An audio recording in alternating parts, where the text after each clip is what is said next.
Okay, thank you. Evening, everyone. Thank you all for coming. Okay, let's continue. 这个唾沫越大越好啊！笑什么？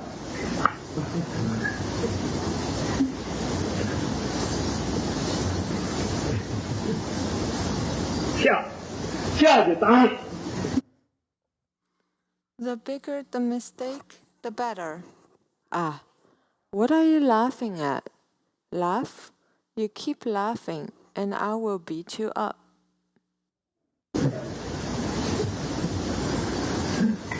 所以呢，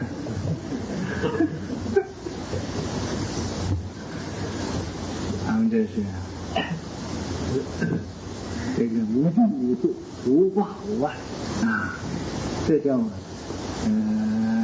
一点样子也没有，这是很自由的。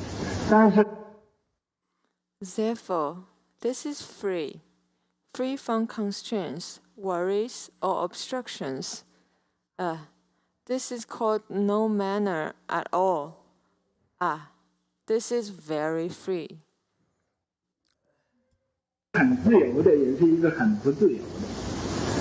很不自由怎么样呢？就是一笑就要挨打。But being very free is rather unfree. How is this very unfree? Once you laugh, you would be beaten up.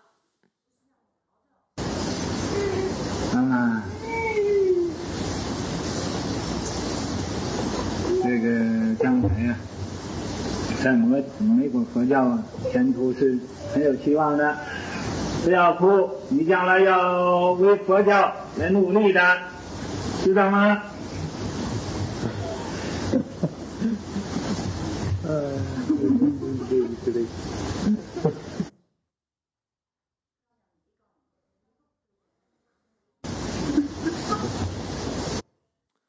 ？Just now, in American Buddhism, the future is very promising. Don't cry. You would work hard for Buddhism in the future. Would you like that?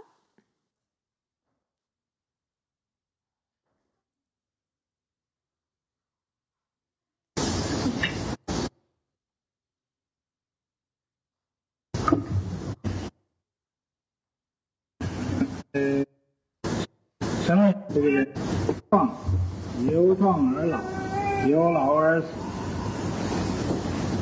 在这个我到美国来之后，檀香山呢有一位居士，她丈夫老。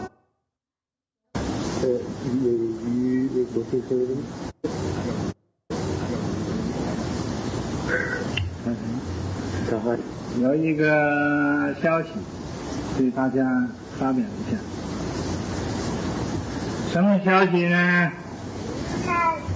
就是我刚才说的，这个人呢会由小而壮。I have news for everybody. What news? Is that what I just mentioned? People would all grow from young to strong. 由壮而老，由老而死。在这个我到美国来之后，檀香山呢有一位居士。From strong to old, and from old to dead. After I came to America, there was a lay person in Honolulu.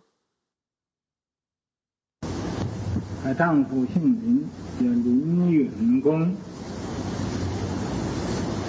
他这个太太叫林湖定真。Her husband's surname is Lin Yuangong. His wife's name was Lin Hu Dingzhen.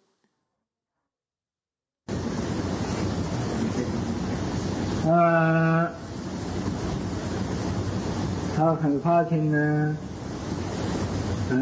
护持这个佛教讲堂。She greatly brought forth the mind to protect and support this Buddhist lecture hall. 也很发心呢，扶持这个很愚痴的师傅。我曾经到过檀香山，他。She also greatly brought forth the mind to protect and support this very stupid Shifu. I had been to Honolulu in the past. 我买飞机票去，又买飞机票回来。到那边呢，去旅行。She bought me the outbound airfare and also bought me the return airfare. I went there, to travel. 本来他说要帮助这个佛教讲堂造这个寺院。Originally, she said that she wants to help Buddhist lecture hall, help build this temple. 他自己有少少的钱，愿意把这个钱拿给佛教，献给佛教。She herself had a little bit of money, which she was willing to donate to Buddhism, offer to Buddhism.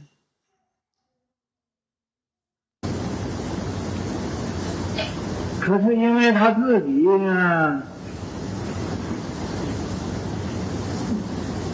定力不够，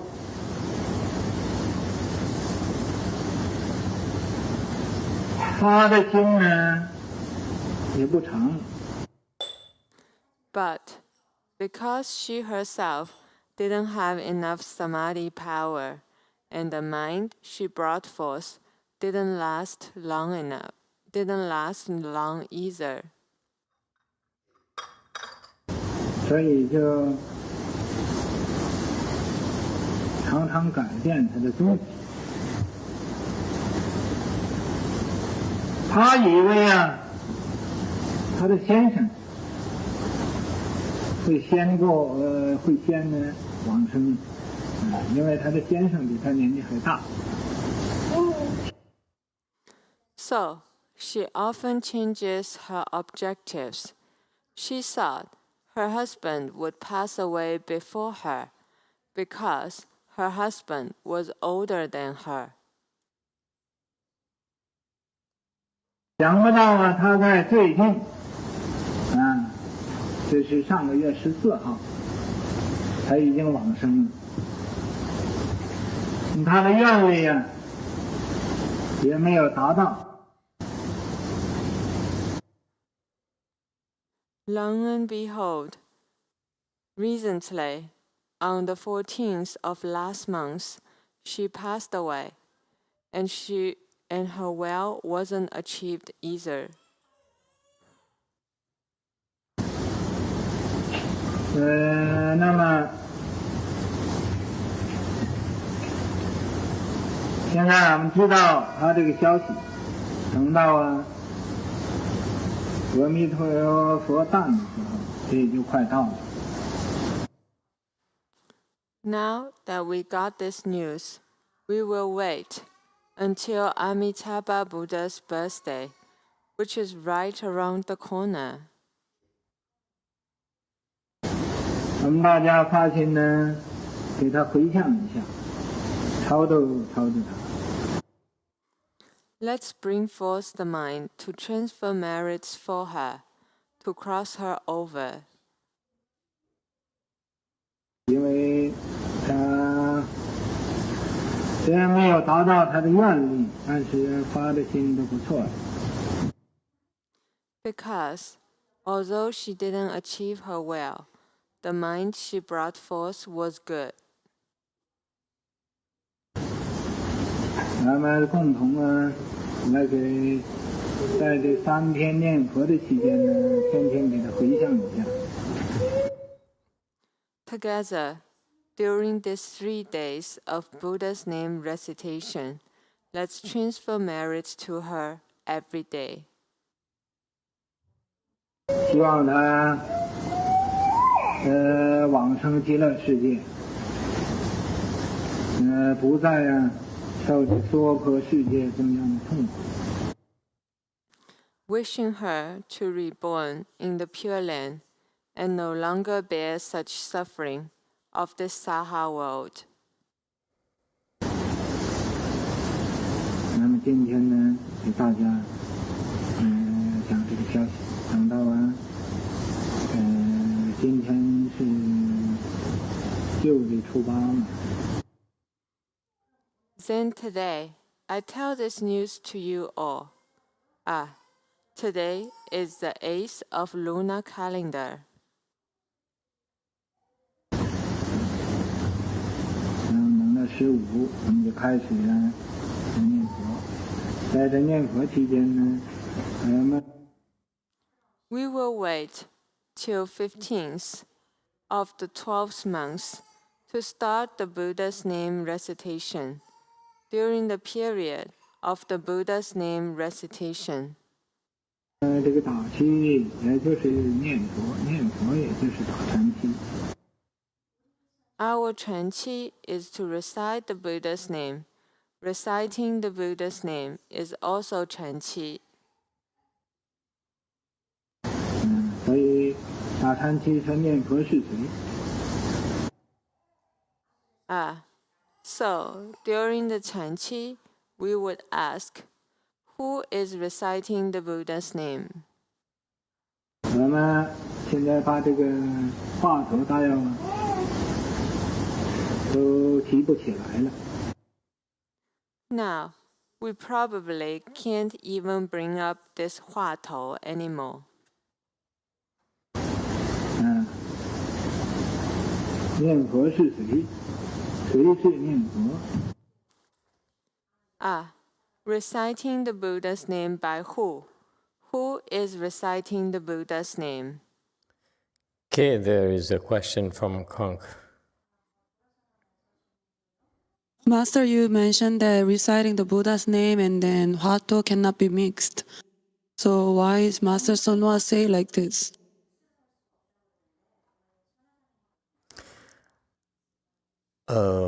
I'm not sure. If you look at the Pure Land practice itself, you recite the Buddha's name, whereas Chan is to investigate huatou. They're two different practices. Okay? I'm not sure why Master YongHua said it's okay to recite, either do the huatou during the 4G, or maybe he meant they can do the huatou right now, right then, for a week before they started the 4G. It's not clear to me. Okay? But as far as Pure Land practices are concerned, you simply recite the Buddha's name. Huatou is a Chan Dharma door, so they should not be mixed. Okay? They have different purposes.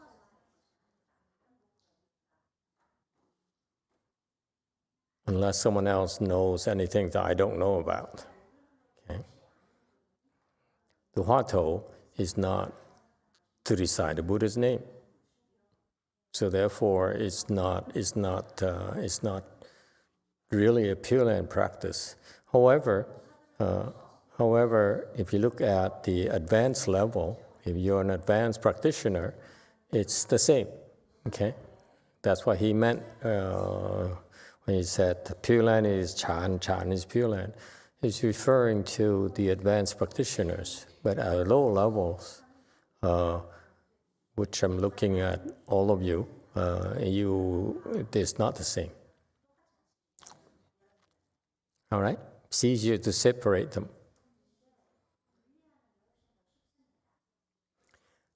All right, continue.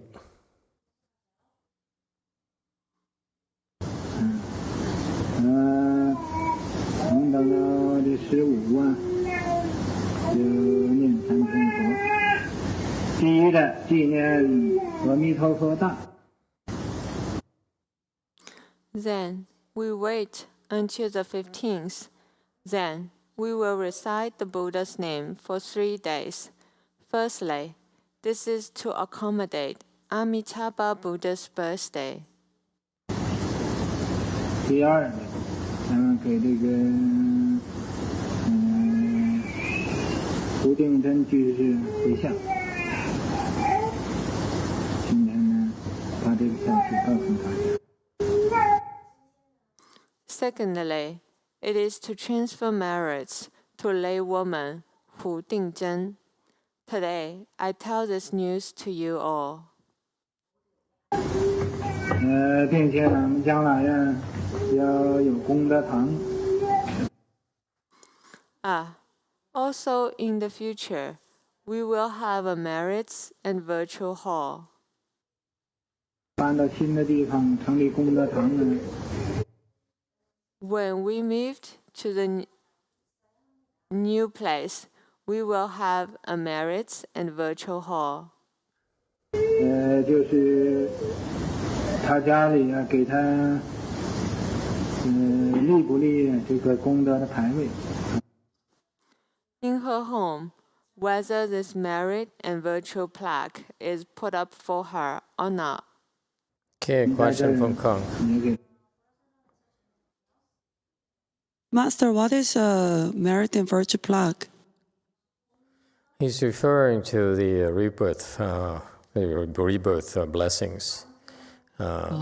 Remember, this is the early days of his teaching Chan and Pure Land. So, in particular, these people, his students were pretty low levels. So, unlike you right now, they're pretty low levels. So his teachings were a little bit more geared towards a level where he was introducing to them a concept of Pure Land practice. And that's why he could mix the Pure Land and Chan in an arbitrary way like that. Because to them, at their levels, they just... if they meditated or recited Buddha's name, is basically the same thing to them. Same effect, if you will. Okay? So the merit and virtue plaque is a Pai Wei. Pai Wei is the rebirth plaque he's referring to. Translation is not... well, it's confusing. It's okay.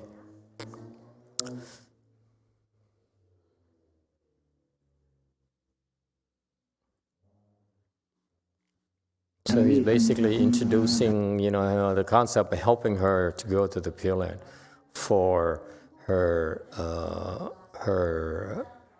past conditions with him, her desire to help him. So he's helping her in return.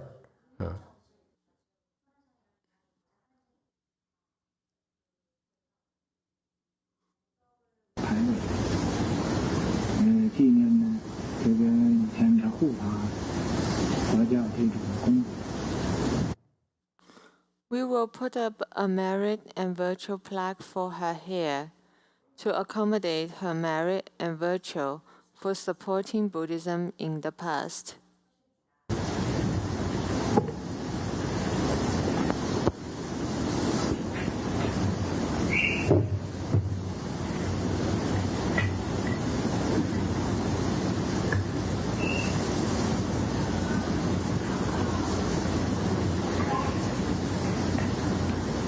So 今天呢，这个例程提前结束，因为现在几位居士搬到另外一个地方。Today, we finished ahead of time. Now, a few lay people have all moved to a different place. 希望呢，新来要皈依的这位居士，加上菩萨心，帮着他们去翻译翻教。The one who wants to take refuge, what's his name? Ah, let's bring the Bodhisattva mind and help them moving. 佛法也去帮帮手，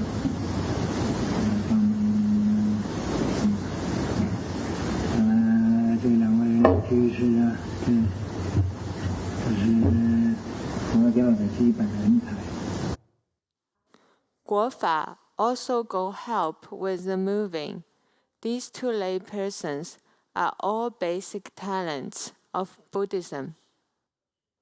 佛教里头的事情呢，要大家互相帮助，这个都是好像一个家族的东西，不要分别争执。The Buddhist work needs everybody to pitch in. This is like a family. Don't distinguish between you and me. 这位新来的这位。Swani had to remind everyone to pitch in to help out. It tells you what kind of people were there. Right? To me, it's funny because if it were you, or it were us, okay, I don't feel I have to ask you, we all pitch in, okay? You should all pitch in. But he had to remind these people that you shouldn't hesitate and pitch in because we're all the same, family, whatever, okay?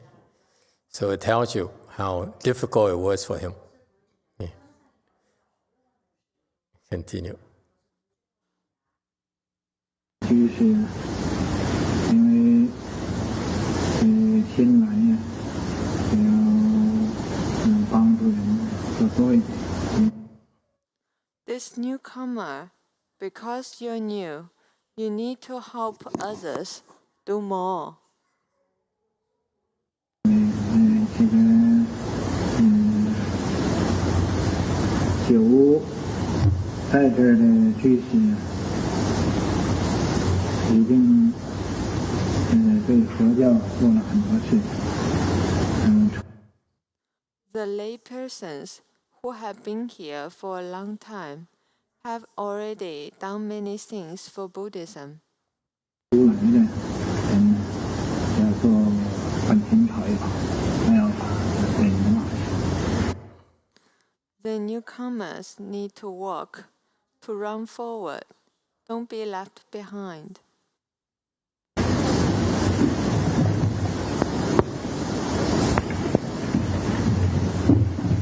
还有一个意思，这个精进应该一天比一天精进，要没有止境的那么样精进，是个懒惰的人，也不可以再懒惰了。There is one more meaning. This vigor. We should be more vigorous day by day. We should be vigorous endlessly. Okay, so Master Shenhua, at the time, he had a lot of newcomers, mostly Caucasians. And so he had to tell them to help out, I guess. But to me, it's kind of, he's not aware that here it's pretty commonplace to pitch in. I don't think he wouldn't even have to ask. What do you think, Brady? Did you feel he had to ask? Even if these people are Caucasian, new, they don't know much about Buddhism and so forth. I think people here are a different kind of mindset. They would pitch in without. Different now, Master. For one thing, this was a hodgepodge of people that just kind of offhandedly got to know Master Shenhua and come and sit in a temple, a Buddhist temple for the first time. Probably not knowing anything about culture other than walking through Chinatown in San Francisco. So they probably didn't know what etiquette is involved, what's expected of them, what's next going to happen. Does Master have to give us directions, or do we do this intuitively? And fast forward to today, and people realize what building a following, a Buddhist following in a temple entails. So it's much more straightforward, I think. On the other hand, I see where you're coming from. On the other hand, why would we ask for help? Even if people didn't even know, why would you want to ask for help? Well, it's a different culture. Master Shenhua coming from his background, and these ragtag guys and women that came in wanted to hear him, they don't know what to do next without some direction. That's my feeling. Okay, what about the rest of you? You feel it's okay to ask for help? Despite number one, you think it's okay to ask for him to ask for help? Two. Mô Phật một thầy, cái này tùy theo chứ không phải là ngài kêu người ta giúp đỡ, có người ta nhìn vô người ta thấy ngài có cái phước báo gì đó tự nhiên người ta phát tâm, chứ mình nghĩ ngài kêu người ta bố thí cái này cái kia đó không có nghe được, không có nghe ta, ngồi đi mười mấy năm á, ngồi cũng không có nghe người ta làm. Okay. Yêu cầu giúp đỡ thì cái này là thầy sư phụ nhắc nhở thôi, nhắc nhở để làm những cái phước báo cho ngài, tại vì chúng sanh kia bằng đang tối quá, không có thấy được ngài nhắc nhở vậy là cũng rất là hay. Mô Phật. Master, I think this is like should be accord with condition. I don't see Sư Phụ tell people, order people at all. But like the fact that here he remind them that they need to plant blessing, because like living beings, they are so dark, they don't see anything. So that's why he has to help them. Okay, anyone else? Yes, definitely. He felt that he should remind those people to help out, which again, to me, speaks so loudly about what kind of people were there that he felt compelled to ask them. I don't feel that he would normally ask. That's my point. Okay, meaning that. I don't think he really needed to tell people that you have to help Buddhism and plant a little bit of blessings or whatever. Okay, doesn't sound like his style, like you said, that he would ask for things from people. You know, he's the type of teacher who wouldn't ask for anything. So why would he ask for people to help move or help and so forth? So, Conk. Did he at the time, his students are all Caucasians? It's a question. Was it like at the time, all the audience were, most of them were they Caucasians? Yes, primarily they were Caucasians, based on some of the photos I saw of his so-called Chan Hall and Buddhist hall and whatever, Buddhist station hall. It's basically a room with some very poor-looking statues. So. Yes, and from those photos, I think most of them were Caucasians. Only like a third, maybe a fourth, were Asians. Okay, and so To me, I hear this, and I'm just wonder why he would ask them. That's all. And I feel it's probably such people have to be asked because they may not be coming back. Okay, so that's their chances to do something and then disappear. They have come in for a free meal or whatever, and Lord knows when they're coming back. So he says, instead of saying, as long as you're here, plan some blessings, and you may never plan to come back again, he says, we need help. Otherwise, I'm just surprised he would ask for help. That's all. I mean, why would he ask for help? He never asked for help before, wherever he went. Why would he ask for help in San Francisco, Chinatown? For his entire career. He built lecture halls, he built things, and he never asked for help. Yes, has always been his style. Yes, 3. I think Master Shenhua also was presented with the fact that he had to accord with conditions, knowing that these young people in San Francisco, 1966, 68, probably the same ones that would attend a Dharma lecture were probably the ones that were what you're experimenting thinking with of? pot. Yeah. And in that... The flower people. Yeah, in that situation, you're going to need some direction. Hey, you get up and help. Do this, needs to be done, blah, so blah. These people are pretty spacey, if you will. I think that's why. Because I'm surprised. Why would he ask for help? I don't care. It's not him at all. you listen to this, you have to listen with critical ears because it's not consistent with his style. Okay? Yeah. Continue. Yes. 精进，不要再继续劳作下去。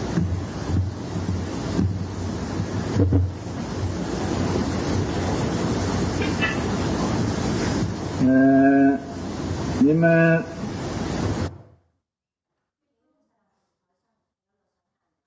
People who are lazy can't be lazy anymore. Starting today, you need to be vigorous. Don't continue to be lazy.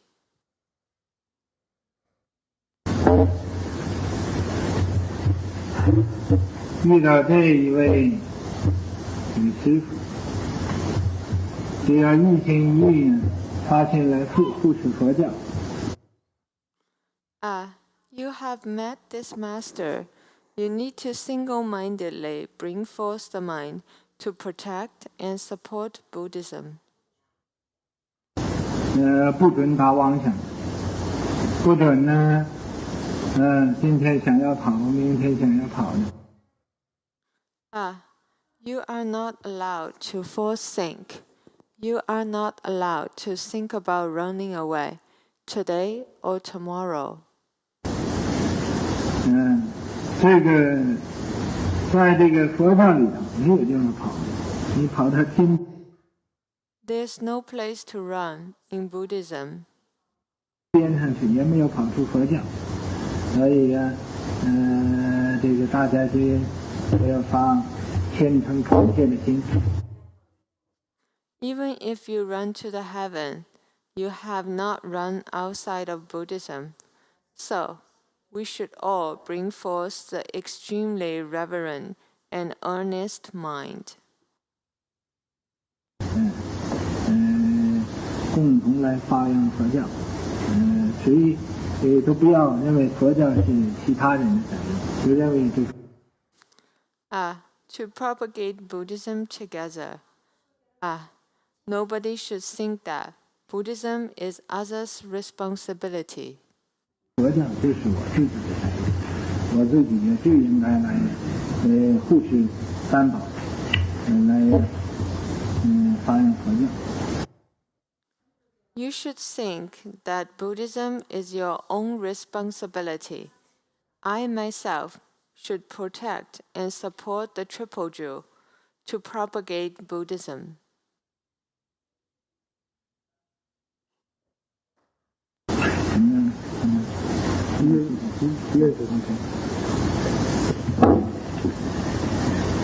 这个叫天法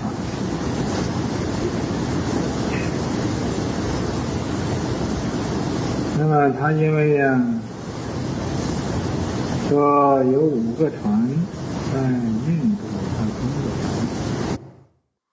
Okay, then Dharma Master Jishan, because he said that there were 5 ships in India coming to China. 当时啊，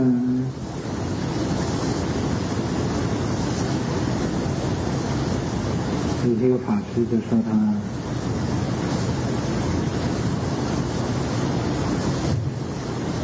讲的是不对。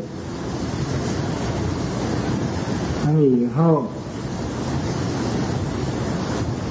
他到了江陵的时候，果然就有5个船呢是印度的。At that time, other Dharma masters said that he was wrong. Later, when he arrived in Jiangling, surely there were 5 ships from India. Okay, let me see what he's talking about. Okay, he says, new topic. So talk about you should help out and so forth. Fine. For then manager, you know, to help out do more. For Buddhism, work and be left behind. Okay. There's one more meaning. So he says, this qi here, you are here to participate in the qi. Okay. You have to be more vigorous day by day. Listen to these instructions. It's very important. Okay, it sounds very casual, but actually it's the Dharma of the qis that we should understand. When you participate in the qi, you have to work harder and harder and harder every day. That's the spirit of participating in the qi.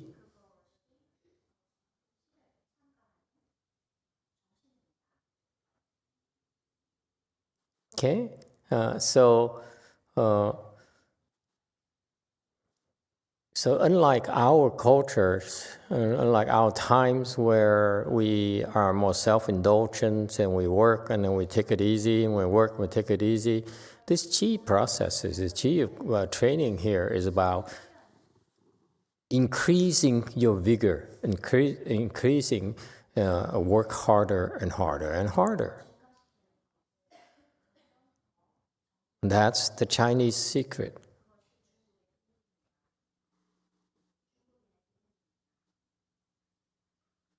Okay, it's not about being physically there. He says, yes, you hear, and you follow the schedule. Well, actually, he says the secret about doing this is to be more vigorous, day by day. And that's the secret that he gave us. All right, you can't be lazy, and you should abandon those thoughts of the way you used to think about yourself. The qi is different. Qi is be more vigorous. Okay, do more.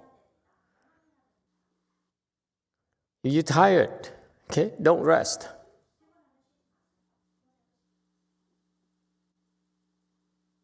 Any questions?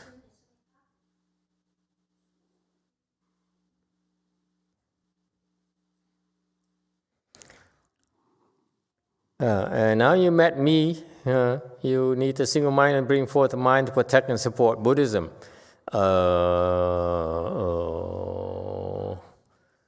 Again, it may have something to do with the kinds of people who were there, okay?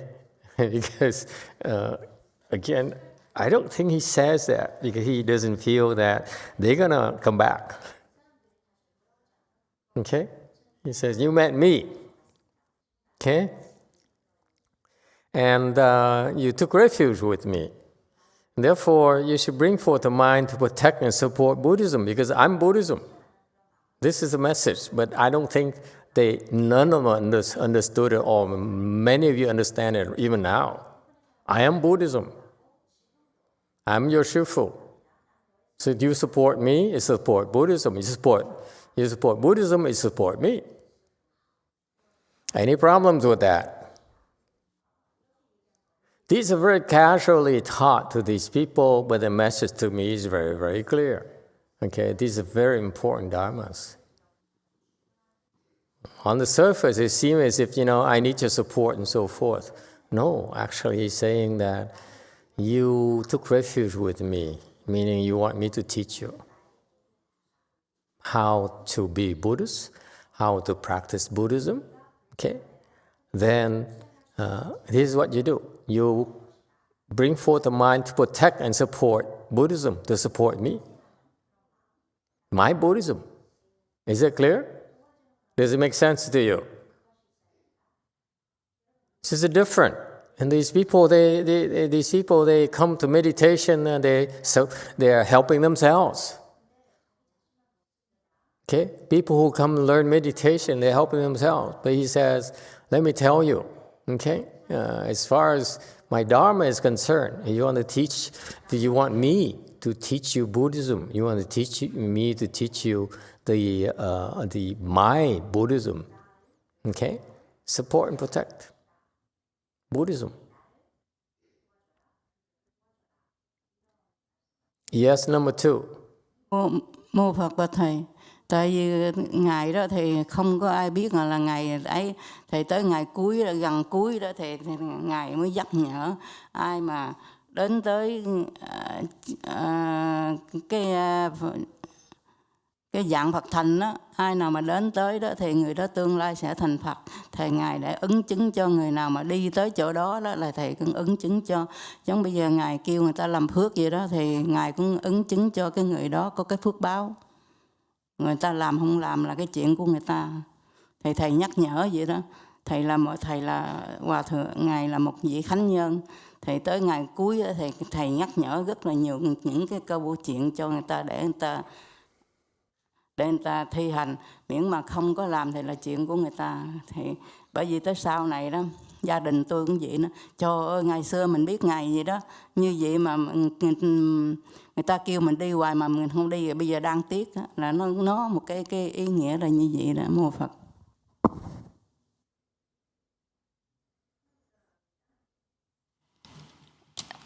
Master, I think not many people know about him, so in the end he has to remind them that whoever come to CTTB in the future, they will become Buddha. So he gave them their certification.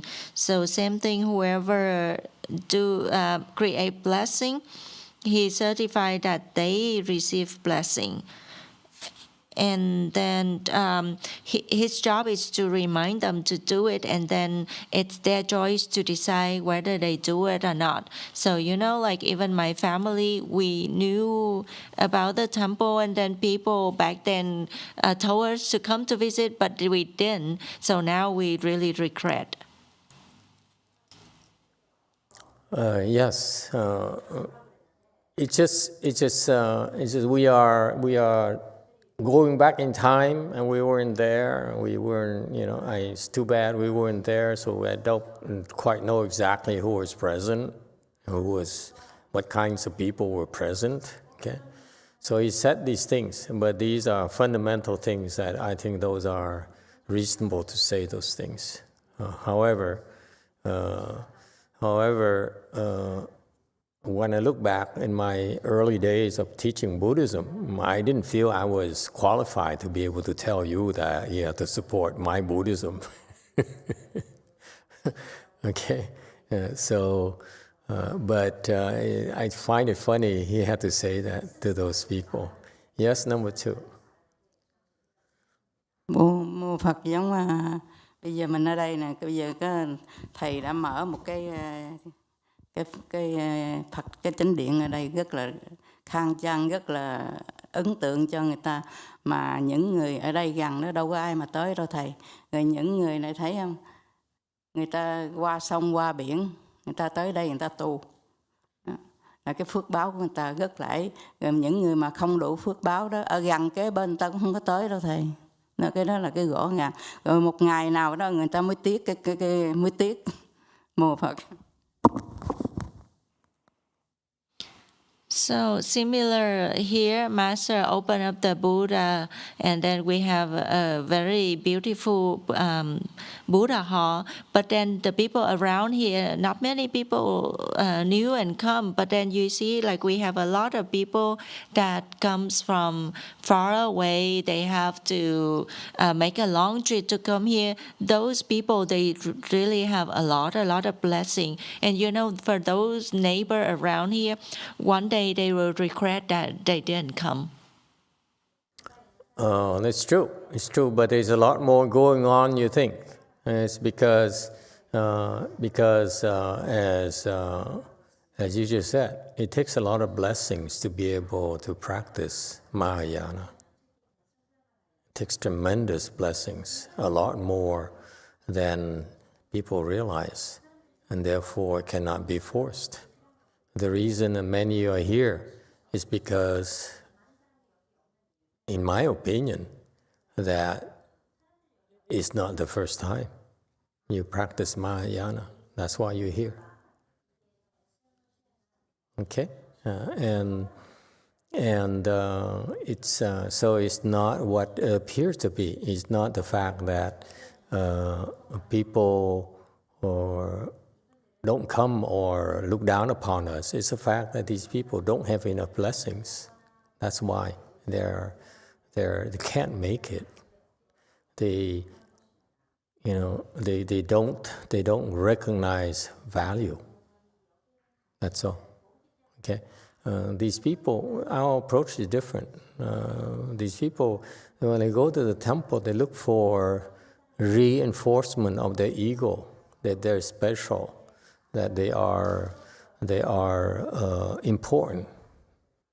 Whereas those who come here, you come here because in spite of being told that you're not important, in spite of being told that you are not that special. Okay, yeah, because that's not why you're here. So it's not the same at all. For him, he said, you bring forth the mind to protect and support Buddhism. So it takes a certain kind of people to have that kind of desire to protect and support Buddhism. Okay?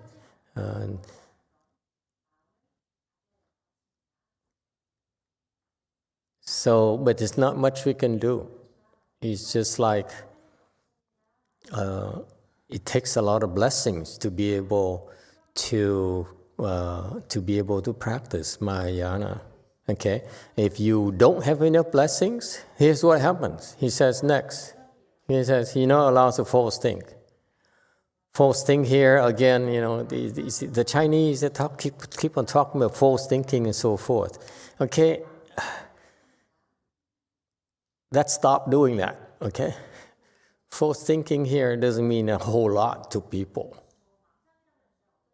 Okay, maybe it means a lot to the Chinese, but to me, it doesn't mean anything. Actually, I find it annoying to keep on talking about false thinking. Okay? But he says here, you're not allowed to think about running away today or tomorrow. Okay, now, and these are the little things that when I listened to the tapes years ago, 20 years ago, two decades ago, okay, these are the things that caught my attention. I wasn't paying attention to, you protect Buddhism and you help out things and so forth. I also am more like a flower people. And I said, hey, what's the big deal, man? Take it easy. But what caught my attention, you're not allowed to run away today or tomorrow. Okay? What's another word for it? Yes, what's the number? 9. No quitting. You're not allowed to quit. You see, running away is what people do when they come to Chanchis. Okay? I went to their Chanchis and at Master Shinhua's temples, my mind was constant. This is the nature of the Chanchi training. You have these thoughts of running away. Don't listen to them. Thoughts of quitting.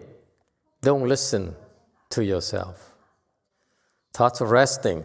Don't listen to yourself.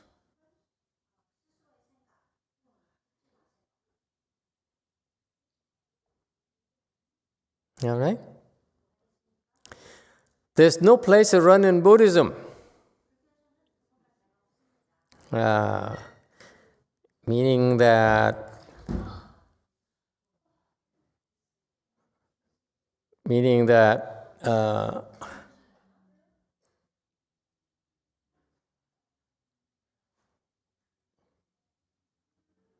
somebody go take a look, please.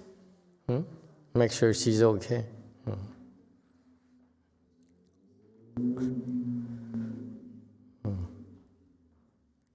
He says, doesn't matter where you go.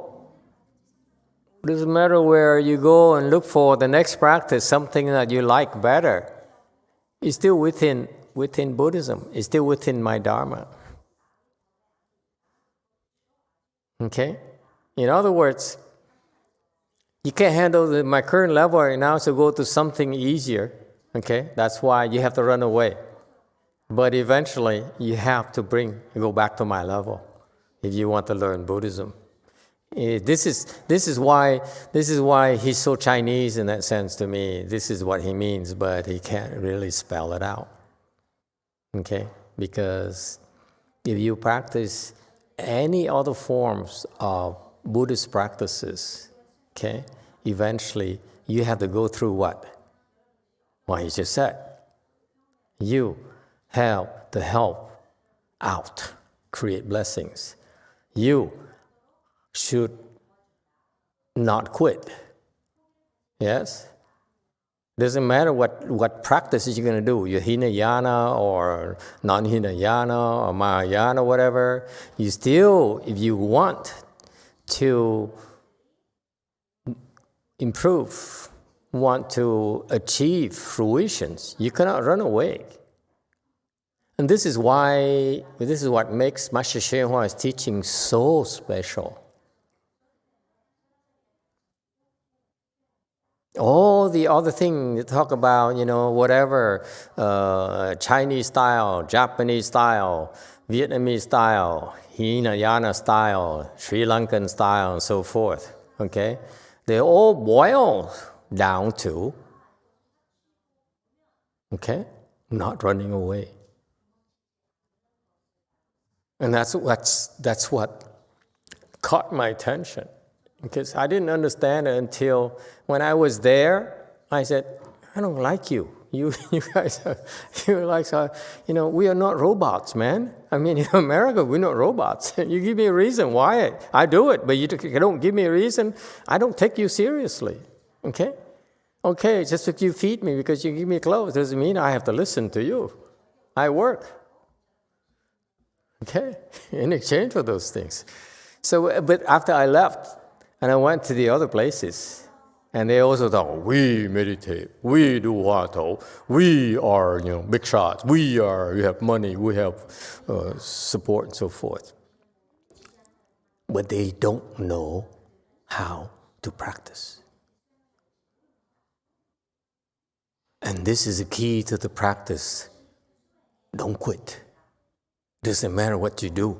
You can do the metta meditation of kindness and compassion.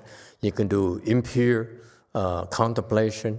You can do the breathing, whatever, okay? But it all boils down to this. Don't run away. Don't listen to yourself. Okay? Be more vigorous.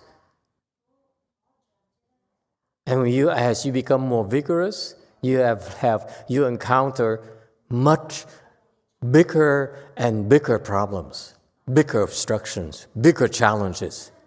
Don't quit.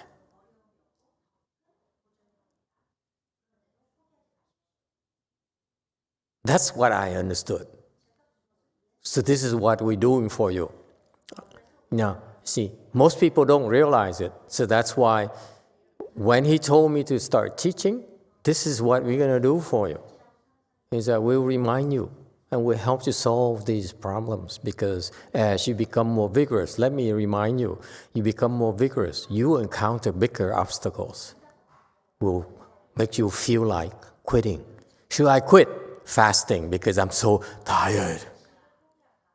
Yeah, I have no more energy. How can I possibly, do it anymore? And what is it? What are the instructions? What? Don't rest. You're tired? Don't rest.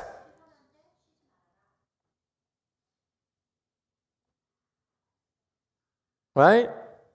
Be more vigorous. Don't rest. Don't take a break. I wish they told me that. Right? I was there. And then, what if you have these problems that you say, this is too much, and I'm going back to my country. I'm going home. Okay? And you're quitting. Don't quit. Hang in there. One more day. Is that clear? And that's cultivation. Because the secret about cultivation is that you'll be pushed to your limit. Okay? And yet, you need to be even more vigorous. Okay? That's how you extend yourself. You say, this is all I have. This is all I've got. I give you everything already. I'm tired now. I need some rest. And the Dharma says, no, you don't rest. You have nothing left, you still continue. Don't listen to yourself. Is that clear? Okay, and number 2, this is also very critical.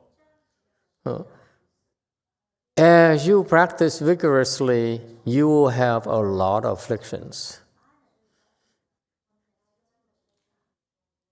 Okay, I remember in the first time I went to the Chanchi at the City of 10,000 Buddhas, I was the first time I was in the beginner's class, okay, in the introductory class, okay. So I said, well, I would sit on the overflow building, because the main building for real practitioners. I'm a nobody, so I would sit in a beginners, in the newbie area. And so I sat next to the guy who is a Malaysian guy who worked in the office. And I sat there, and I said, the first time I went to do a chanchi, okay, first time ever, no instruction, no nothing. These people are brutal. Unlike you nowadays, when you come to the temple, we have new classes in English, in Chinese, in Vietnamese, soon in Espanol, okay, and so forth. Okay, we have all these things because I know you guys are wimps. You can't take it. But for me, back then, these Chinese are brutal. They said, oh, this is an introductory class, so you should come and practice. And you come, what do you learn? What do they teach you? Nothing. Sit there from 3 in the morning till 12 o'clock at night. That's their instruction for beginners. So I sat there. And not only did I sit there, I decided, just for the heck of it, I would sit on these tatamis, like this one here. They're rich. the floors are all lined up with tatamis, you know. So I sit on the tatami set. I sit on the tatami, okay? And because I'm tough, I would not put any cushion under my butt like all the others. Okay, talking about vigor, I'm doing more than you ask of me. Okay, so I sit on the tatamis. I would not even get up even. Okay, I prepared. I said, these swims, 1 hour, what's the big deal? So I sat, and then I sat for 5-6 hours straight. And then it's the first time I sit on the tatami, so the butt hurt like hell. Okay, and my neighbor, that guy, Malaysian guy who worked in the office of the City of 10,000 Buddhas, every 5 minutes he would stretch his legs and say, "Oh, this is too much." And I look around. Every 5 minutes he would breathe, he would sigh and say, "Oh, I can't take this, I can't take this." So he would go back a little bit, and then he would, "Oh, this is too much." Why was he there? Because he told the office, says, "I'm going to meditate, so don't bother me." So he's getting paid to meditate.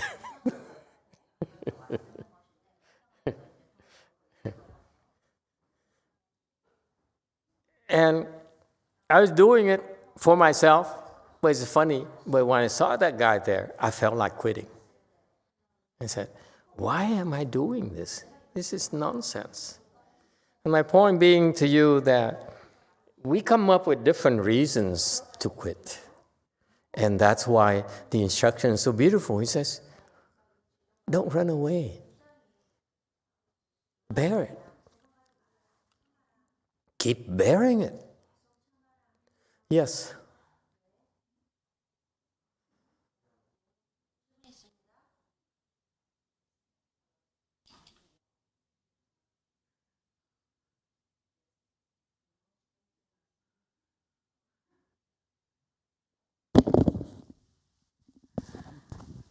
Master, in the Chinese meditation class, Zhihong asked a question this morning that she wonders if since Master has to lecture every night during Chanqi, does Master feels tired?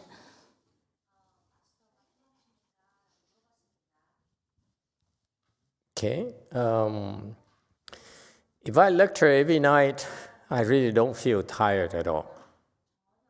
Okay.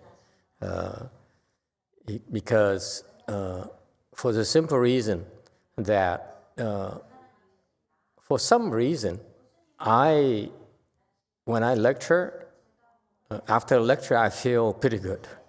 Feel better than when I first started. Every single time.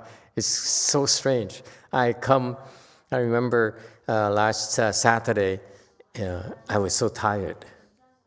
Okay, and when I first started lecture, but as soon as I started lecturing on the 6th Patriarch Sutra, something happened. I just forgot about my tiredness, and then I kept going to the point where after I'm done with a lecture, I was so energized. I would drive back. I said, "Why waste energy? You know, instead of sleeping and resting, let me drive back. At least I gain 2 hours of my time."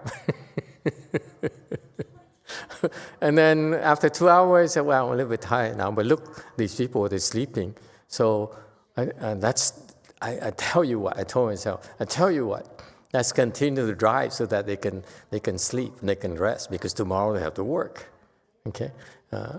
And so no, the answer is no. If the lectures, for some reason, the last few years, especially for sure the last year or so, they have a way of energizing me. I'm not tired at all. What makes me tired is not the lectures. What makes me tired is the work. The work is tiring. It takes a lot out of, takes a toll.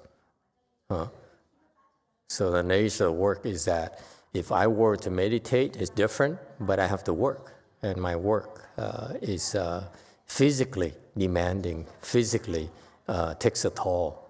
Okay, So that's what is difficult. Okay, it's the work that causes these problems. Okay? All these problems from work. So not at all. It's a short answer. Okay. All right. So let me tell you, this is why I really revered Master YongHua, because after I spent 4 years there at his temple and begging for instructions, and they wouldn't give me instructions. No one helped me because I had problems when I practiced harder than they did. I had problems, and no one was really willing to help me. So in a way, Master YongHua fooled me into staying there for 4 years, because he said someone will teach you. There are trainers, so they were supposed to train me. But after I left, I said, I've been here 4 years, and now I can't stay here anymore. I have no interest in staying here anymore. Okay, this relationship has run its course. So went outside, look for the next good advisor. Okay, and I couldn't find one, because they had money, they had reputation, they wine and dine me, and they made promises and so forth, and would offer anything I wanted. Okay, but what I didn't have, I didn't see is the instructions on how to cultivate, like the way he does it here. Okay. So this monk is very, very special. There's no place to run Buddhism. Wherever you go, you think you run away. You think you run away because you can find better instruction somewhere else. I did that. I went and ran away, looking for better instructions outside of his Buddhism. I could not find better instructions, including the old patriarchs. I couldn't find a person who was alive who could teach me. And then I went back to the dead patriarchs. They weren't as good as he was either. So, see, he says, it sounds casual, there's no place to run Buddhism. Okay, you can't run outside of my Buddhism. Because all the other instructions will eventually lead back to mine. Eventually, if you want to get to the levels, okay, you have to go back to these instructions.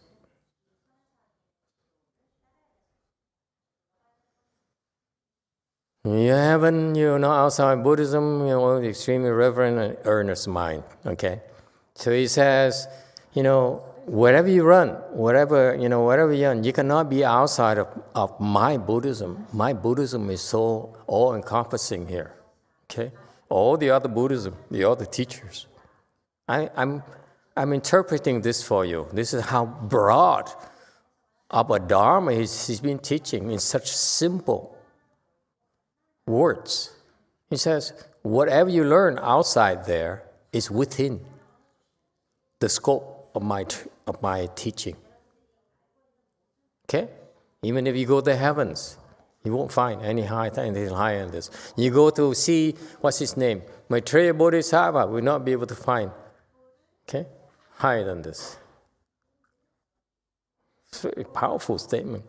So, you should all bring forth the extremely reverent and earnest mind. And therefore, all of you here in this country, here in the Dharma ending age, here in the modern times, need to be extremely reverent.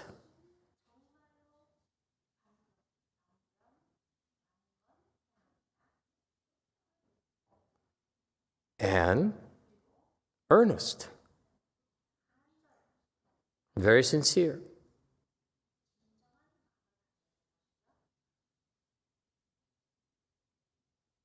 Why reverent and earnest?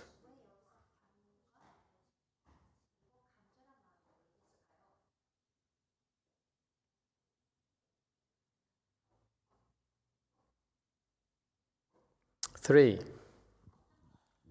Because, Master, if you're not reverent and serious, you're wasting your time. If you're not reverent, extremely reverent, you will not be taught.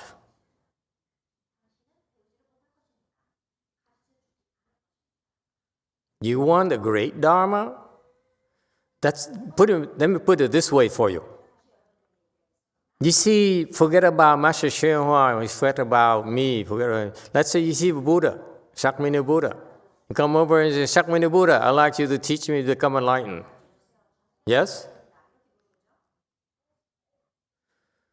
If you're not extremely reverent, you will not be taught.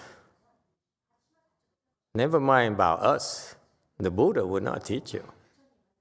I dare speak on the Buddha's behalf.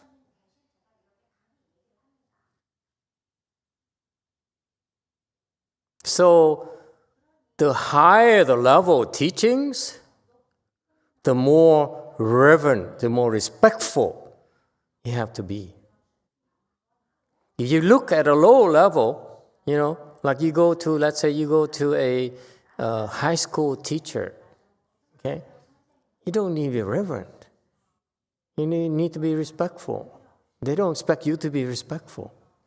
But you go to, let's say, a U Chicago. I was in U Chicago, and these people are so smart. The teachers, the professors are so smart. They are geniuses. Look at us, and they say, you are so stupid. You see? And if you're so stupid, and they're geniuses, you have to recognize that and be respectful. Yes? Naturally. And the reason you're not respectful is because you don't recognize how invaluable the teaching is, how high of a level the teacher really is. You go to a PhD program with a professor who's known to be a big shot in your field of study. Of course, because of the reputation, you naturally are respectful. Yes? But it's the same thing here. It says, you have to be respectful because he can't say it because I'm pretty high. So I can't tell you I'm pretty high level, but you have to be extremely reverent. You're not reverent, you're not going to be taught. You cannot see my level. You cannot see my disciples' levels. But that's why you have to be reverent.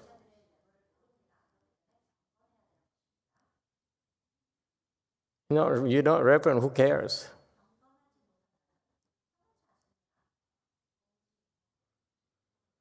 And earnest. Why earnest?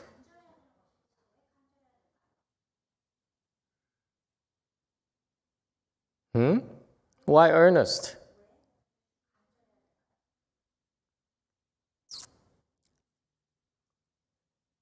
If I explain this after this, you understand why you will not hear from other teachers. It's different standards, different worlds. You have to be extremely reverent, okay? You have to be very earnest. Why?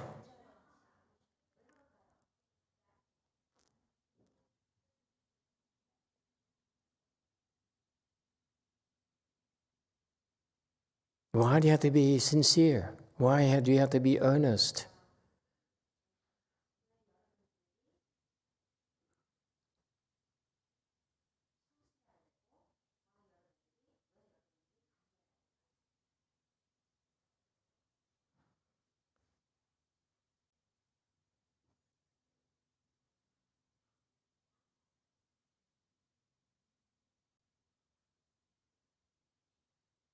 You don't know?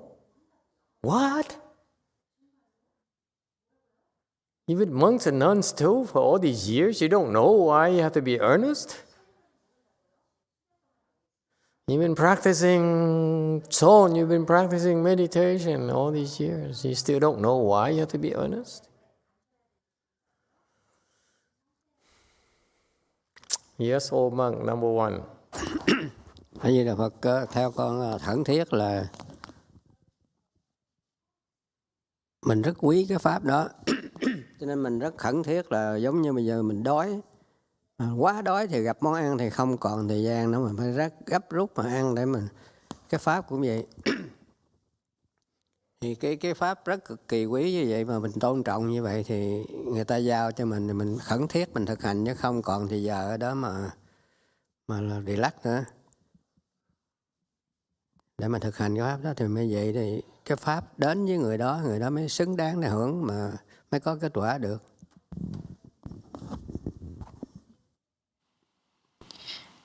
Master, I think the reason that they need to be earnest is because they need to appreciate the Dharma. It's similar to the person that extremely hungry, and then they saw the food, they need to eat it immediately. They have no time to eat.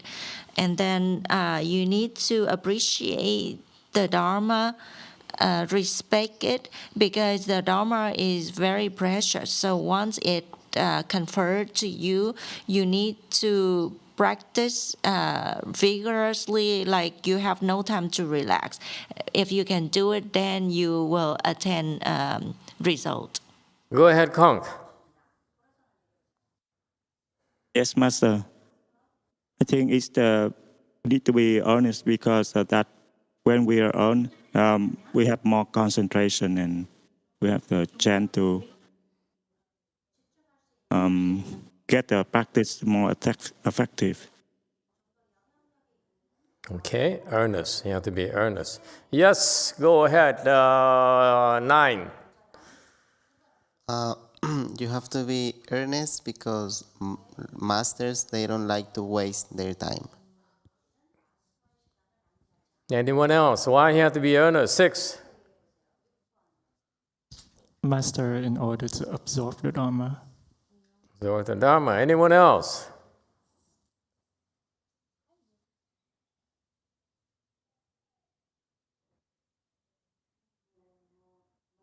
2.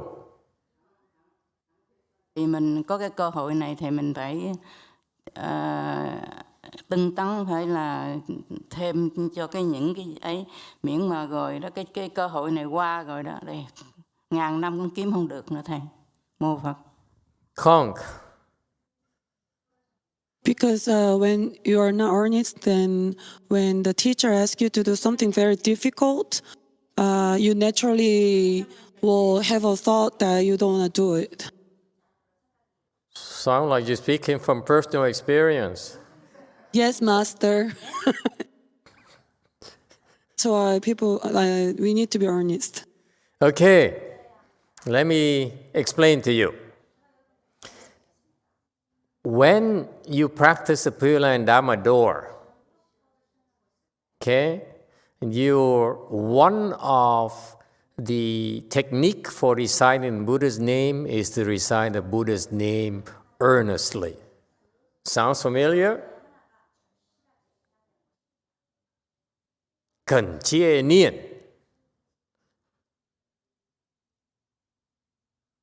Okay?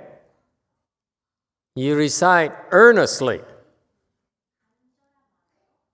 When you recite the Buddha's name, you're supposed to recite the Buddha's name in earnest. Why? Because that mindset there says, I recite your name because I wish, because I want you. I hope that you will come and help bring me to the Pure Land. I'm very sincere about this. I sincerely beseech you to come and bring me to the Pure Land. That's why, please, come, bring me back to the Pure Land with you. The Chinese don't explain that to their people, but that's exactly what it means. Because only Amitabha Buddha can bring you to his Pure Land. Therefore, please come, bring me back to your Pure Land. I know that you're the only person who can make it happen. I don't need to go anywhere else. For me to go to the Pure Land, you must help me. Only you can help me. I can recite Buddha's name, can recite whatever Dharma noise I do, I can do the Hua-to, whatever, but when it comes time for me to go to Pure Land, I know Buddha, it's you who will bring me to the Pure Land, no one else.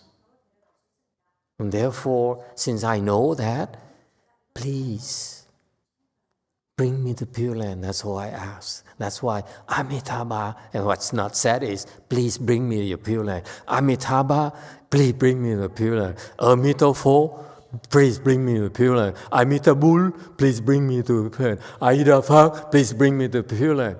What else? What language didn't I say? Espanol. No say. Yes, number one. San Jose Daniel asks, how can we make sure we are being earnest and respectful enough to be accepted and taught in Mahayana?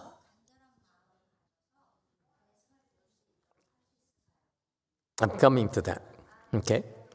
You see, so right there, if it's as important to you, like going to the Pure Land, I can't think of anything else more important, okay? Then your key is to earnestly beg him, Amitabha, Amitabul, please remember me. Huh? Please, I am YongHua. Please don't forget me, huh? My name. And that's what it takes for you, for the Buddha to remember you. It's not about how much money you give him, how big of a temple you give him, or whatever, okay? It's about requesting him in earnest, please bring me to the Pure Land. He didn't ask for anything. He didn't ask for money. He didn't ask for adoration. He didn't ask for, our faith. All you have to do is, please, I really want to go to your Pure Land. Yes, 6. Does earnest mind means desperation as well? That's the only thing that matters to you. That's what I'm trying to teach you. It's no more boyfriend, no more wives, it's no more nothing. All you want is, Amitabha, bring me to the Pure Land. Emitofuo, please bring me to the Pure Land. Amitabul, please. That's the Pure Land practice. The Chinese explain it to them. They just say, 恳切念. But that's what it means.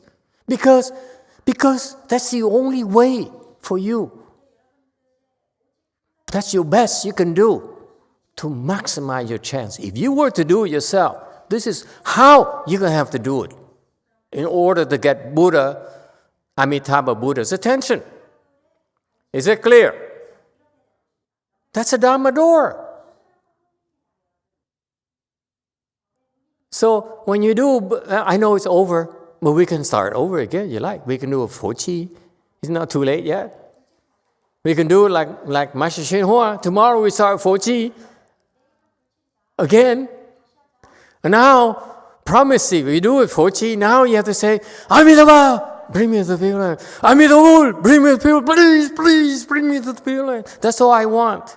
That's only one mind right there. I want. That's all I want. Is that clear? The Dharma is very simple.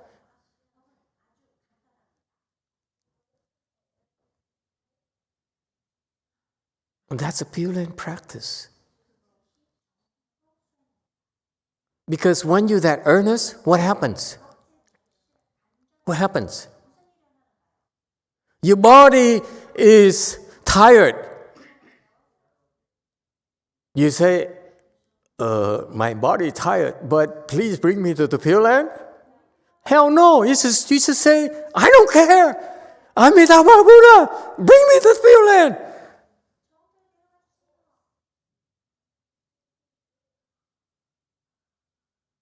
I can't breathe. I don't care. Bring me to the Pure Land. You understand? Nothing else matters. Your body, your money, your life, your reputation, your family. Nothing matters because right then it's about Amitabha Buddha, please bring me to the Pure Land. Nothing else matters. That's called earnest.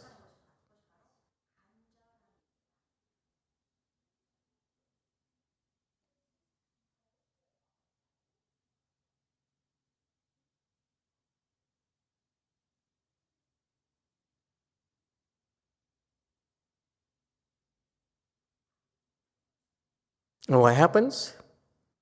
When you're that earnest, look at how beautiful it is.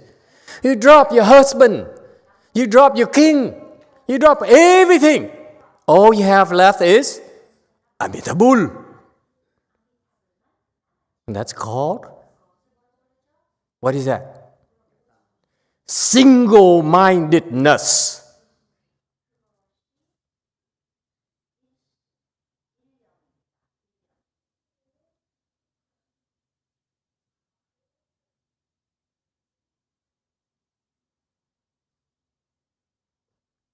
See the problem?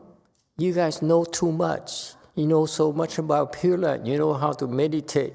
You know about mathematics. You know about engineering. You know about programming. You know about cryptocurrency. But you cannot be single-minded. Because you get distracted. You don't know what's most important. If in your mind, it's so important that you go to the Pure Land. It is the most important thing. Okay? Then, that's how you become earnest. That's the only thing I want right now. Yes, right now, yes, I'm married. Yes, I have children. Yes, I have a work. I have a job. I have responsibilities. But right now, Amitabha Buddha, please bring me the Pure Land. Just for now. That's what I ask. I drop everything else for now. That's how you become single-minded. We're not asking you to renounce your family. You're not asking now on you to renounce your children. I'm not asking you to be unfilial to your parents. All I'm asking you is that put them aside for now. And as long as you're here, ask Amitabha Buddha in your most earnest, the most sincere way that to bring you to the Pure Land. That's why we recite his name. Not because Amitabha, Amitabha, Amitabha, Amitabha, Amitabha, Amitabha. It's not that. It's about dropping everything else. No more son, no more husband. For that, at that moment only. You hear me? I'm not asking you to forsake your family at all. Yes, too. Mô Phật và Thầy. Thầy nói là vì mình bỏ rồi mình đi rồi bây giờ còn ở ngoài sau chồng con rồi để làm sao Thầy? Cái đó làm sao giải quyết nữa Thầy? Master, if you ask us to drop everything, and then how about our husband and family? How do we deal with them? Ask Amitabha Buddha. Don't ask me. That's what I taught you. Có phương pháp gì? You go to Amitabha. You say, Amitabha, I still have a husband. I still have some children. Help him. Because you can't help them. The reality is you cannot help them. You have to ask others to help them.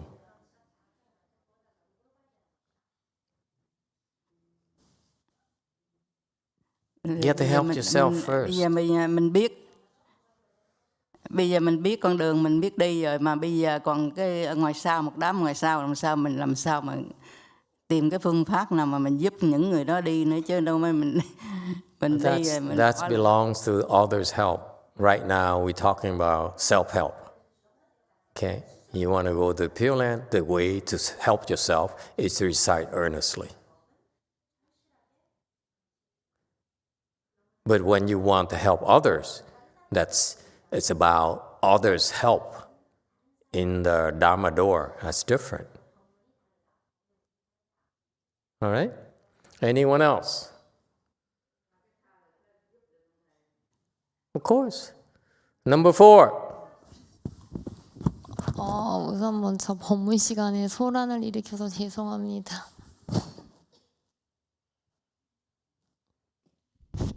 First of all, Master, I'm very sorry I caused a problem during Dharma talk.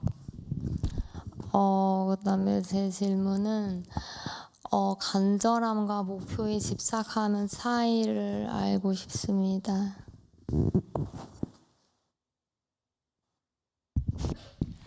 I would like to know the difference between earnest and attaching to a goal.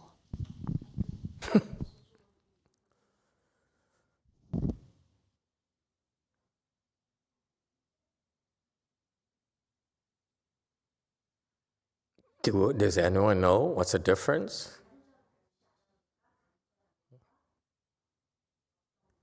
The difference is that 이 질문을 드리는 목적은 마스터께서 지난 법문에서 제가 너무 목표에 집착하고 있다. 그래서 안 된다라고 말씀을 하셨어가지고 이 질문을 드리게 됐습니다. The purpose of this question is because during the last lecture, you told me that I'm too attached to the goal. So, and then you told me it's not a good thing. And you disagree.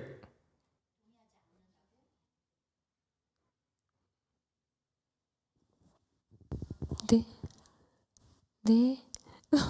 무슨 말씀인지 모르겠는데요. I don't understand, Master, what you're talking about. And you disagree with my assessment.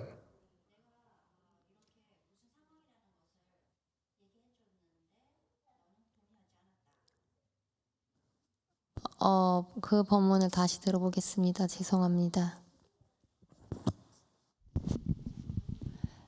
I'll listen to that Dharma talk one more time. Would you disagree? What's there to listen?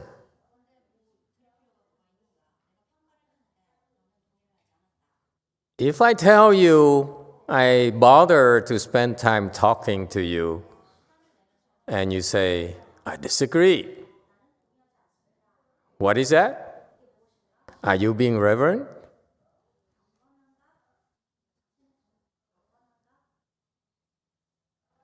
You have more wisdom than I do?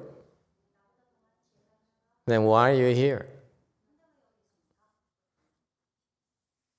You want something, I teach you. And if I teach you in order for you to get what you want, it has to be your way, then are you my teacher or am I your teacher?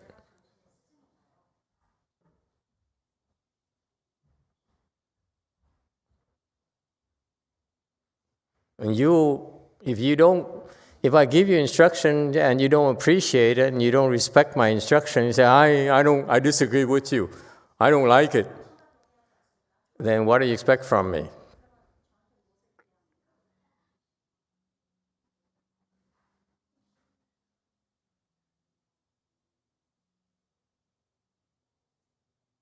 Okay, yes, one. Derek says, attaching to a goal means there is expectation of outcome. Earnest can happen without expectation.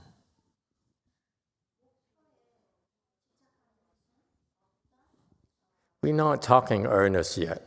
We're talking the first thing, are you extremely reverent? And you fail the first test immediately. You say, yes, Master, I adore you, I respect you, I revere you. But as soon as I say something you don't like, say, I disagree.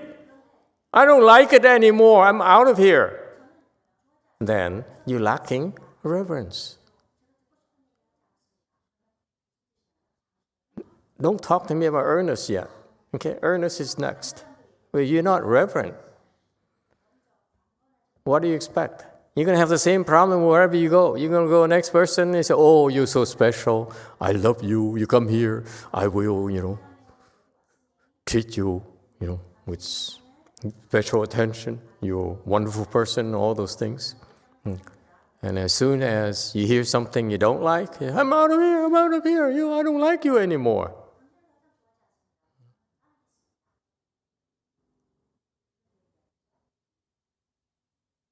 So what you're looking for everywhere you go is reinforcement of your ego.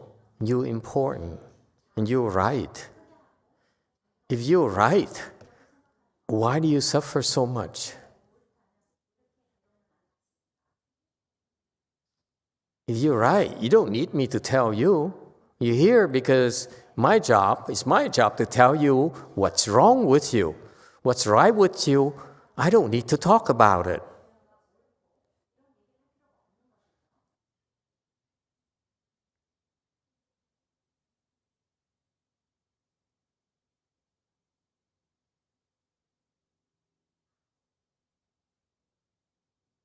Okay, so the earnest mind here, I just use this example of the Pure Land Dharma door, which is a beautiful example of how the Chinese taught their own about that Dharma door, okay? And the secret of that Pure Land Dharma door, okay, is that earnest desire. He said, I want to go, and please help me. That's the only thing in your mind. Okay? And the same thing in Chan. Okay? And because the earnest mind there, because you want it so much, okay? Then you forget about yourself. You don't worry if you're not feeling good. You don't worry if you're insulted. You don't worry if you're tired. You don't worry if you don't have enough sleep. Okay?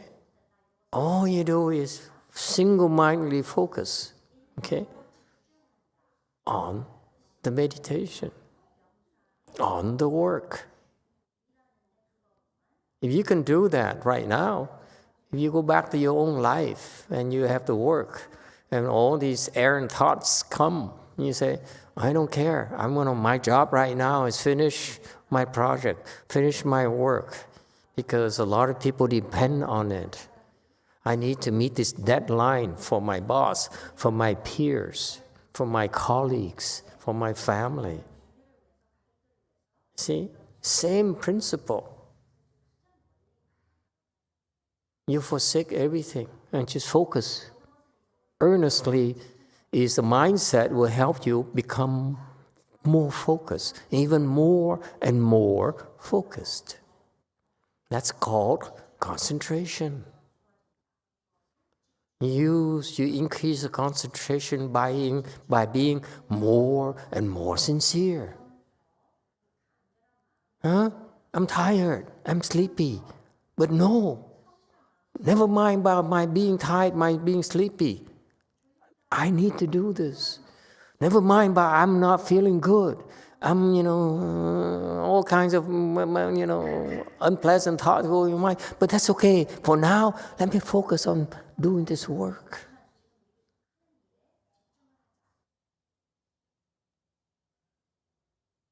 And that's the secret to single-mindedness.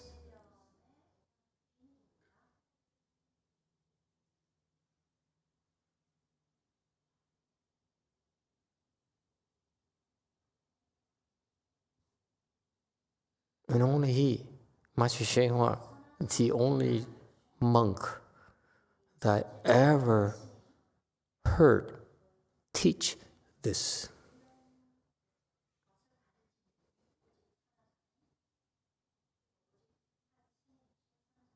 You don't know how blessed you are in hearing what I told you today, okay?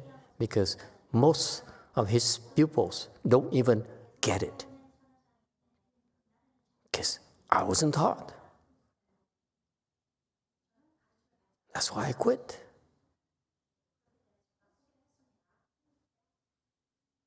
the Dharma he taught is beautiful. It's so profound, it's so effective.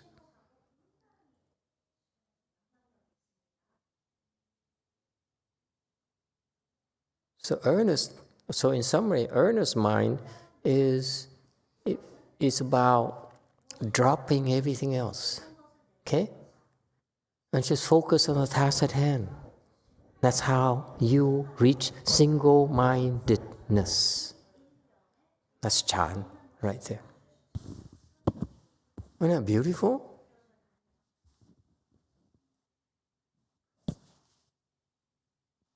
Have you heard this kind of teaching anywhere else? I haven't. I read so much about how you see the Buddha nature, how you recite his beautiful mantras and so forth. But no one can teach you how to be single-mindedness. Be single-minded. Only he does. And you see, he did it in such a casual thing to a bunch of people who are, who were there for the wrong reasons because most of them dropped out. It's not that we're not willing to teach you. It's you're too stupid to get it.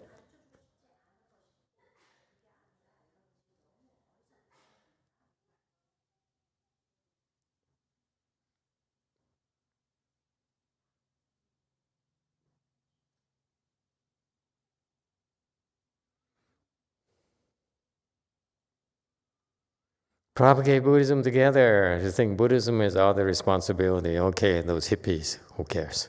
Conk, go ahead. Master, how to be extremely reverent?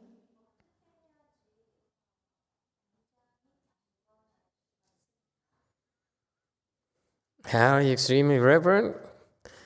Let me rephrase it for you. You should be more and more reverent. There's no such a thing as extremely reverent. You become more respectful.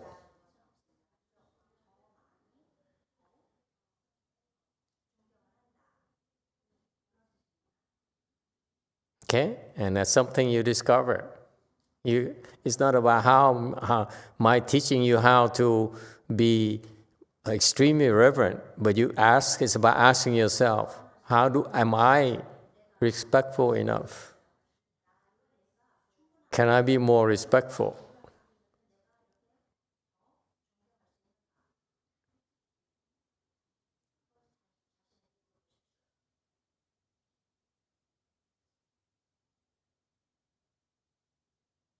And don't worry, because you'll be tested.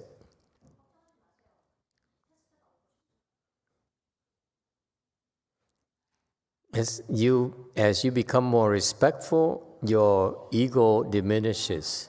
So that's why the fact you survive these tests will decrease your ego and increase your respectfulness.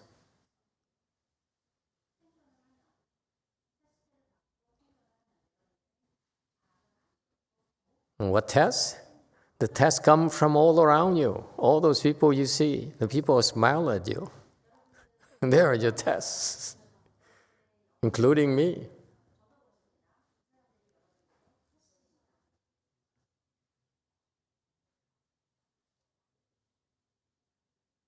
You think Buddhism cultivation is about you sitting there, om, that's it? No, Buddhism is tests. The reason you sit there to do that is for a reason, but not what you think. For you, to learn Buddhism, the way we teach you, the way Mahayana teaches you, is this. All of you. And that's how you learn to be respectful.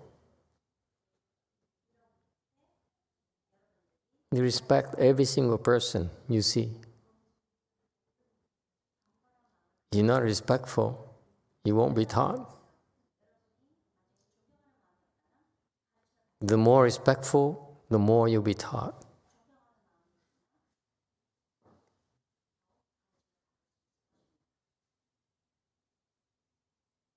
The more respectful,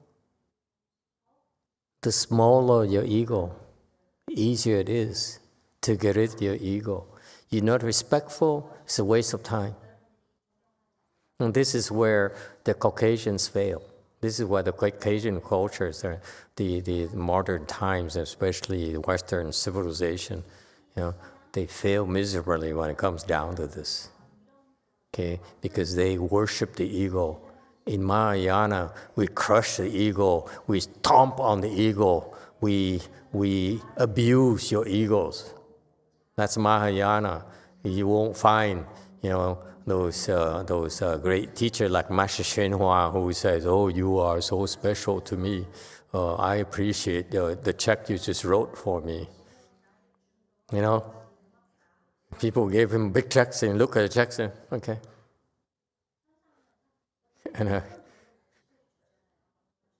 okay.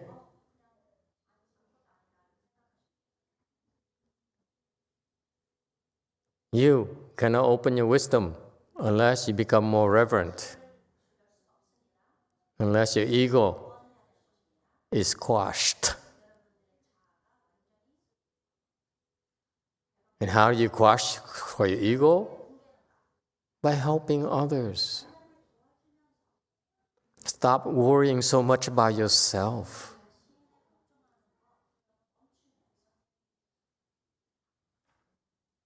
So let me put it this way for you.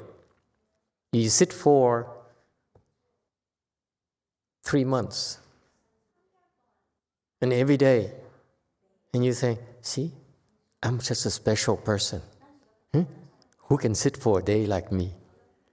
And then the next day, see, I sit even longer than before. I must be so special.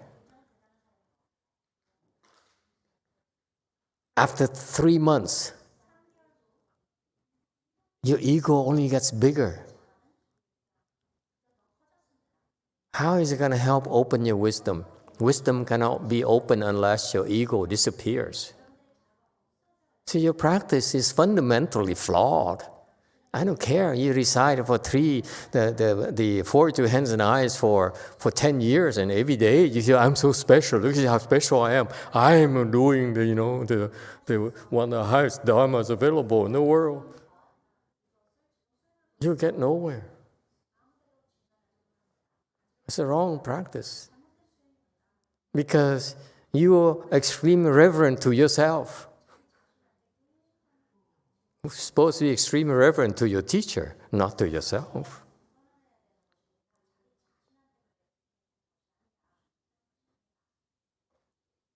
So you come to your teacher and say, "Master, I love you. I'm reverent towards you."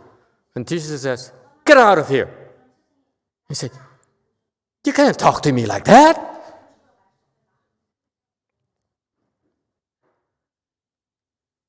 I gave you my support. I gave you my money. I've been your disciple for so long. You can't talk to me like that. Surely you must treat me differently. Precisely. It's because you give me your support. It's because you give me money. That's why I treat you like caca.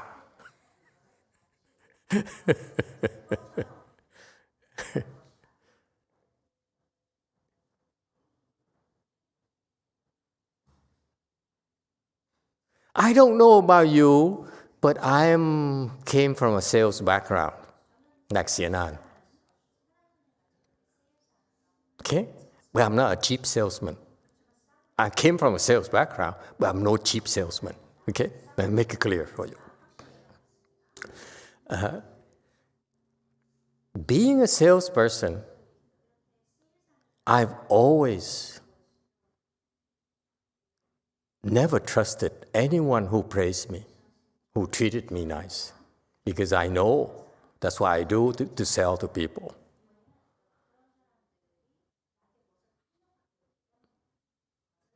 You're a salesman out there. Yes, you kiss up to people, say, "Oh, you're so special, you're so wonderful, it's so nice to see you again." And that's why they buy from you, because they like you. Mahayana, we don't sell. Now how we treat you is exactly opposite. And that's how we help you open your wisdom by destroying your ego. So what do you want? Bigger ego? Or you want wisdom? You think you're so special and therefore we need to treat you like a very special person?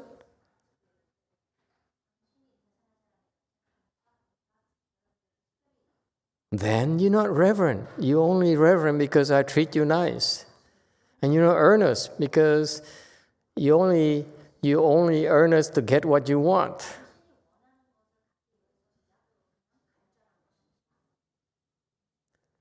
Okay? All right, any questions or comments?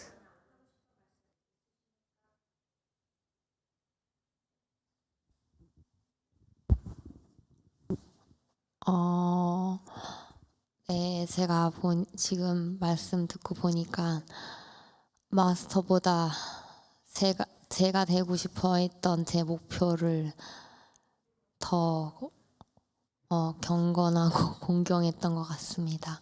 가르침을 주셔서 감사합니다.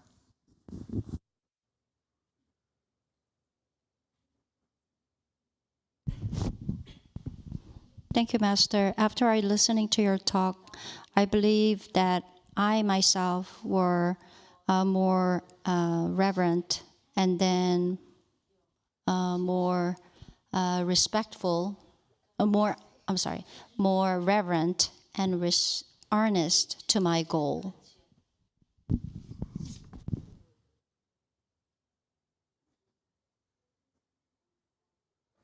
There's no such Dharma. Yes, Billy, did you have something to say? Okay, fine. All right. That's it. We stop here tonight. Thank you all.